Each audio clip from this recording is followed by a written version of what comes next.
ရှိခဏဘဝပုံဆောင်ဖြစ်တည်ရစဆုံးပြည့်ဤကကျွေလွယ်ပွင့်လွယ်ပန်းတို့ပမာလူဘဝဧည့်သည်တွေတိတ်မှပြုထားအကောင်းဆုံးကံကြမ္မာရှောင်ခွာတိမ်ဖဲပြေးမလွတ်နိုင်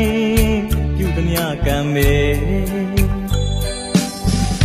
စင်ရချမ်းသာမညီလူလွာအစင်တန်းခွဲကြပြန်နေ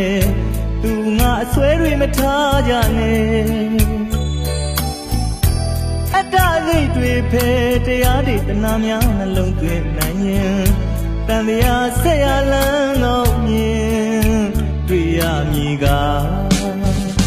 သင်္ခါရ